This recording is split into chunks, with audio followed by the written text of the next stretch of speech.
Most of us believe that our lives are a continuous, recorded narrative. We imagine that our memory is a library of our days, storing away every morning commute, every routine meeting, and every quiet evening. We assume that because we experience these moments, they are safely tucked away in the back of our minds, waiting to be retrieved. But the reality is far more unsettling. If you were asked to describe your drive to work, not from today, but from exactly 3 weeks ago, you would likely find a total blank. You navigated complex traffic, you made hundreds of split-second decisions, you reacted to lights, signs, and other drivers. You were physically present, awake, and functioning perfectly. And yet, that entire hour of your life is gone. It didn't just fade, it was never saved. The human brain is not a recording device, it is a ruthless efficiency machine. It is constantly making high-stakes decisions about what is worth keeping and what is just noise. And it turns out that your daily life, the very thing you spend the vast majority of your time doing, is classified by your brain as noise. Why does the brain delete your own life while it's still happening? Why does it force you to be unconscious for nearly half of your waking hours? And what happens to your sense of self when you realize that a massive portion of your existence is being edited out in real time? Part 1. The efficiency trap. To understand why we delete our daily lives, we have to understand the brain's greatest constraint: energy. The human brain is a biological engine that consumes about 20% of the body's total energy, despite being only 2% of its weight. Every time you consciously focus on something, every time you record a new memory, it costs metabolic energy. The brain is constantly running a cost-benefit analysis. It asks, is this moment critical for survival? Does this contain new information that I haven't encountered before? If the answer is no, if you are driving the same route you have driven 1,000 times, the brain flips a switch. It shifts from conscious processing to automaticity. Automaticity is the brain's way of putting you on autopilot. It delegates your behavior to deeper, older parts of the brain that don't require your conscious attention. You aren't thinking about driving anymore. You are reacting based on muscle memory. And because the brain isn't thinking, it doesn't bother to create a memory. It sees no reason to waste energy storing a file that looks exactly like the ones it already has. Part 2. The amnesia of routine. This is the amnesia of the mundane. We don't remember our routines because our brains have literally stopped registering them as events. We think we are living these moments, but we are actually just passing through them. Think of it like a computer's cache. Your brain is trying to keep the operating system of your life running smoothly, so it flushes the temporary data of your routine to keep the system fast. When you arrive home and realize you don't remember the last 20 minutes of the drive, you aren't experiencing memory loss. You are experiencing the brain's successful management of information overload. But this comes with a disturbing implication. We are effectively asleep during our own lives. We are physically moving through space, interacting with the world, and performing complex tasks. But our conscious awareness is completely offline. We are the ghosts in our own machines, watching our bodies navigate a world that we aren't even bothering to record. Part 3. The danger of the default brain. This isn't just about driving or brushing your teeth. The same mechanism of automaticity applies to our social lives and our emotional states. When we talk to our partners, our children, or our colleagues, we often fall into the same automatic patterns.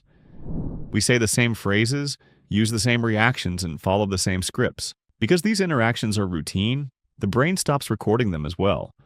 We stop seeing the people in front of us, and instead we interact with the mental model we've already built of them. We aren't listening. We are just waiting for our turn to respond, using a script we wrote years ago. This is why people feel invisible to those closest to them. The person you live with may be physically present, but their brain has likely deleted you. You have become part of the mundane landscape of their life, and like a familiar piece of furniture, you are no longer being consciously registered.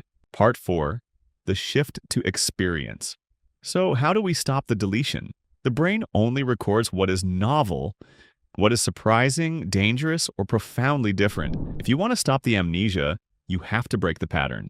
Researchers have found that when we inject novelty into our routines, the brain is forced to wake up. When you drive home a different way, the brain suddenly becomes hyper-alert.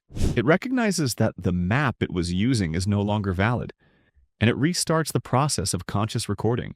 This is why travel, new hobbies, and learning new skills make time feel like it is slowing down.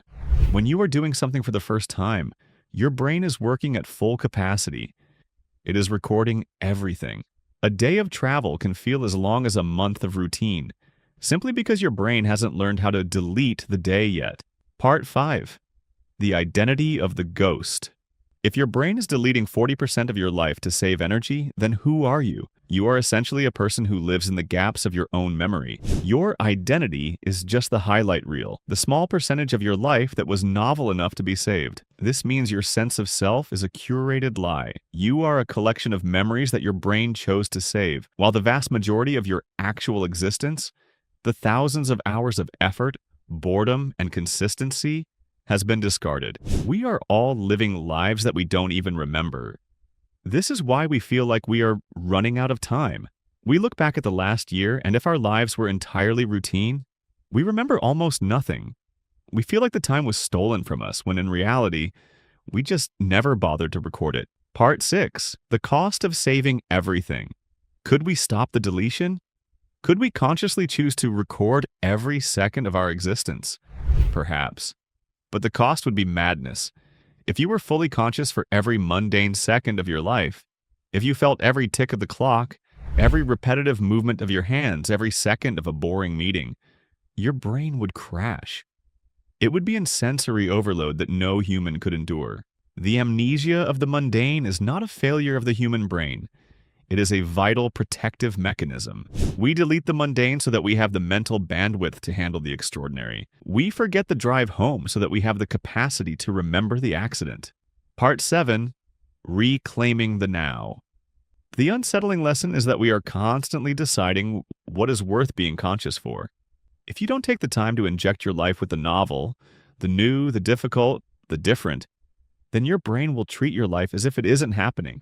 You can spend 10 years in a routine, and at the end of it, feel as though you have only lived for 10 minutes. You have to be an active participant in your own memory. You have to challenge your brain's tendency to put you on autopilot. Final takeaway. So, what is the amnesia of the mundane? It is the brain's way of keeping you efficient at the expense of your consciousness. It is the reason why your own life feels like it is moving too fast, because you are deleting the parts that make up the vast majority of it. The lesson is not to fear your routines. It is to recognize that they are not living. They are just maintenance. If you want a life that feels long, rich, and meaningful, you have to be willing to be uncomfortable. You have to be willing to break the script. The next time you find yourself on autopilot, whether you are driving, working, or talking to someone you love, stop. Do something unexpected. Force your brain to wake up. Because if you don't fight to record your own life, your brain will do it for you, and it will delete everything it considers unnecessary. And the tragedy is that the unnecessary is usually the only life you actually have.